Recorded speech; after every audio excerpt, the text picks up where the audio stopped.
जब हम अपना घर बनाते हैं तो हम बहुत सारी चीज़ों को घर में सजाते हैं और अपनी सुविधा अनुसार रखने की कोशिश करते हैं। कभी कभी वो चीज़ें वास्तु के नियमों का पालन करती हैं और कभी कभी वो नहीं करती हैं। जब वो वस्तुएं वास्तु के नियमों का पालन करती हैं उस समय हमें उसके अच्छे परिणाम देखने को मिलते हैं, लेकिन जब वो वास्तु के नियमों का पालन नहीं करती हैं तो इसके दुष्परिणाम भी हमको भुगतने पड़ते हैं। पिछले वीडियो में इसी तरीके की चीज़ों के विषय में हमने बात की थी, जिसमें हमने वॉल क्लॉक और रिस्ट वॉच के विषय में बात की थी। अगर आपने वो वीडियो नहीं देखा है तो आप डिस्क्रिप्शन में दिए लिंक से वो वीडियो देख सकते हैं। आज हम बात करेंगे घर में उपयोग होने वाली बहुत ही आवश्यक चीज दर्पण के विषय में, जिसे सामान्य तौर पे लुकिंग मिरर भी कहते हैं। नमस्कार, मैं देवेंद्र विश्वास, न्यूमरोलॉजी और वास्तु एक्सपर्ट, आज आप लोगों के सामने एक नए वीडियो में एक नए कॉन्सेप्ट के साथ उपस्थित हुआ हूं।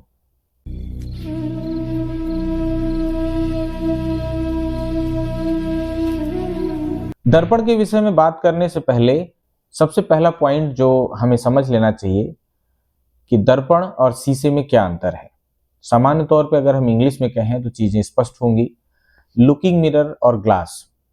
शीशा वो होता है जो सामान्य तौर पे हमारे दरवाजों में, हमारी खिड़कियों में प्रयोग होता है, जो ट्रांसपेरेंट होता है, जबकि दर्पण जिसमें हम अपना चेहरा देखते हैं, खुद को देखते हैं, वो होता है। दर्पण से जो सामान्य कार्य हम लेते हैं वो है उसमें खुद को देखना, अपना चेहरा देखना। दर्पण का एक सामान्य स्वभाव परावर्तन भी है, लेकिन परावर्तन के विषय में आज हम बात नहीं करेंगे क्योंकि वो रेमेडी का पार्ट है। उसके लिए हम किसी अन्य वीडियो में उसमें डिटेल पे बात करेंगे। आज हम लोग सीमित रहेंगे केवल दर्पण जिसमें हम खुद को देखते हैं, अपना चेहरा देखते हैं, वहीं तक हम इस वीडियो में बात करेंगे। दर्पण के एक प्रयोग से मैं चीज़ों को और स्पष्ट करना चाहूँगा। दर्पण का प्रयोग आपने बहुत सारे शॉप्स में देखा होगा, आभूषण के शॉप्स में, रेडीमेड गारमेंट के शॉप में, और सामान्य तौर पे आजकल फल के दुकान वाले भी इसका प्रयोग करते हैं। वो सिर्फ इसलिए इसका प्रयोग करते हैं ताकि उनकी दुकान बड़ी दिखाई दे, और आपने देखा भी होगा कि जिस डायरेक्शन में वो लगाते हैं उसका ठीक अपोजिट वाला डायरेक्शन बहुत ही बड़ा दिखाई देता है। उसमें विपरीत दिशा की चीज़ों को आप सामान्य तौर पर देख पाते हैं। तो इससे ये स्पष्ट होता है कि दर्पण जिस दीवार में लगती है उस दीवार को एक्सटेंड कर देती है। अब यहाँ हमें वास्तु के एक नियम को भी देखना होगा कि हम सामान्य तौर पे वास्तु में 3 दिशाओं को पॉजिटिव डायरेक्शंस बोलते हैं जहां से एनर्जी का आगमन होता है। तो यहाँ समझने वाली बात यह है कि अगर हम इन्हीं तीनों दिशाओं को एक्सटेंड करते हैं तो इसका सकारात्मक परिणाम हमें मिलता है। ये दिशाएं हैं नॉर्थ ईस्ट, ईस्ट और नॉर्थ। तो अगर हमारा मिरर, लुकिंग मिरर जिसे हम दर्पण भी कहते हैं, अगर इन 3 दिशाओं में लगता है तो इसके हमें सकारात्मक परिणाम देखने को मिलते हैं। जबकि इसके ठीक उलट अगर हम साउथ वेस्ट, साउथ और साउथ ईस्ट में अगर दर्पण लगाते हैं तो इसके परिणाम हमें घातक देखने को मिलते हैं। तो ये स्पष्ट है कि हमें दर्पण किसी भी स्थिति में नॉर्थ ईस्ट की दीवार पे, नॉर्थ की दीवार पे या ईस्ट की दीवार पे ही लगाना चाहिए। आइए समझते हैं कि इससे हमें क्या फायदा होता है। यदि आपका दर्पण नॉर्थ ईस्ट की दीवार पे है तो हमें ओवरऑल प्रॉस्पेरिटी, ओवरऑल ग्रोथ देखने को मिलता है। अगर ये नॉर्थ की दीवार पे है तो हमें यहाँ से मनी, करियर और हमारे रुके हुए पैसे में हमें लाभ मिलता है। अगर ये ईस्ट की दीवार पे है तो ईस्ट की दीवार से हमें सोशल स्टेटस, रिलेशनशिप, एजुकेशन और हेल्थ, इन सभी चीज़ों में वृद्धि मिलती है। अगर आप ध्यान से ऑब्जर्व करें तो साउथ वेस्ट की दीवार पे लगे दर्पण के रीजन से वहां आमदनी, अठन्नी और खर्चा रुपया जैसी वाली स्थिति आ जाती है। कहने का साफ मतलब है कि आप पैसा जितना कमाते हैं उससे कहीं ज्यादा आप खर्च कर डालते हैं, और किस मद में वो खर्च होता है आप कभी वो स्पष्ट भी नहीं कर पाते हैं। ठीक इसी तरह अगर आपने साउथ की दीवार में दर्पण लगाया है तो आपको ये देखने को मिल सकता है कि आपके आर्थिक रिश्ते खराब हो रहे हैं, रिश्तों में खटास आ रही है, और साथ साथ आपके इकोनॉमिक रिलेशनशिप जहां जहां से बने हुए हैं वहां से बिगड़ने शुरू हो जाते हैं। और अगर ये साउथ ईस्ट की दीवार पे लगा हुआ है तो ये घर में रहने वाले सदस्यों के बीच ही मतभेद और मनभेद की स्थिति बना देता है। दर्पण को लेकर के कुछ कंफ्यूजन भी बनते हैं, आइए उसे भी समझ लेते हैं। जिस दीवार में ये लगता है उसकी ठीक अपोजिट वाले दीवार को ये उसमें रिफ्लेक्ट करता है, जिसके रीजन से हम ये नहीं समझ पाते कि एग्जैक्टली एक्सटेंशन किस दीवार को मिला। इसके लिए हमें फिजिक्स का एक सामान्य सा रूल समझना होगा कि अगर दर्पण में कोई भी चीज 10 फीट की दूरी पे है तो वो दर्पण में भी ठीक अपोजिट डायरेक्शन में 10 फीट की दूरी पर दिखाई देगा।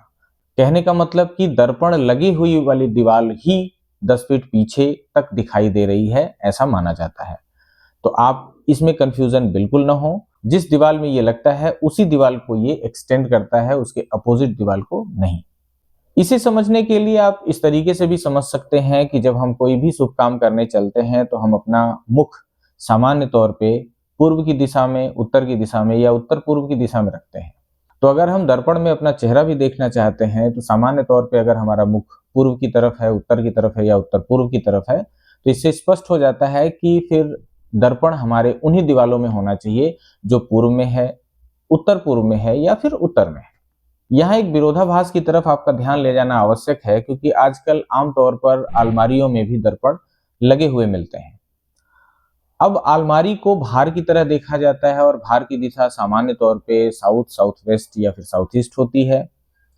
अगर आप अपनी अलमारी को साउथ, साउथ ईस्ट या साउथ वेस्ट में रखे हुए हैं तो उसमें लगा दर्पण निश्चित रूप से ही वो गलत डायरेक्शन में चला गया। इसके ठीक उलट अगर आपने नॉर्थ में, नॉर्थ ईस्ट में या ईस्ट में उस अलमारी को रखा है तो बाहर गलत डायरेक्शन में चला गया। तो ऐसी स्थिति में अलमारी को सही दिशा में रखें और दर्पण को किसी चीज से ढक दें। प्रयोग के समय में आप इसे खोलें और वापस इसे ढक दें। मिरर के शेप को लेकर के भी बहुत सारे कंफ्यूजन है। यहाँ मैं स्पष्ट कर देना चाहता हूं कि मिरर का शेप चाहे रेक्टेंगुलर हो, चाहे स्क्वायर हो, चाहे राउंड हो, चाहे ओवल शेप में हो, इससे कोई फर्क नहीं पड़ता। बस ध्यान देने वाली बात यह है कि मिरर सही दिशा में लगा हो। हाँ, कोशिश करें कि बहुत ही विकृत डिजाइन न हो मिरर की, तो बेहतर होगा। दर्पण के विषय में निम्न बातों का ध्यान जरूर रखें। दर्पण टूटा हुआ न हो, वो धुंधला न हो चुका हो और उसे समय समय पर साफ किया जाता रहे तो बेहतर रहेगा। दर्पण अगर बेडरूम में लगा है तो आपको ये ध्यान देना है कि दर्पण के अंदर बेड की छवि न दिखाई दे। यदि ऐसा होता है तो आप पुनः उसे ढक कर रखें और शयन के समय तो निश्चित ही ढक कर रखें। वीडियो में दी गई जानकारी अगर आपको अच्छी लगी तो वीडियो को लाइक करें, अपने दोस्तों मित्रों के साथ शेयर करें और चैनल को सब्सक्राइब करना बिल्कुल न भूलें। आगे आने वाली वीडियोस में हम ऐसे ही घर में प्रयोग होने वाली बहुत सारी चीजों के विषय में वास्तु के नियमों के आधार पर उनका विश्लेषण करेंगे। तब तक के लिए दीजिए मुझे इजाजत। अगले किसी वीडियो में फिर आपसे मुलाकात होगी। बहुत बहुत धन्यवाद।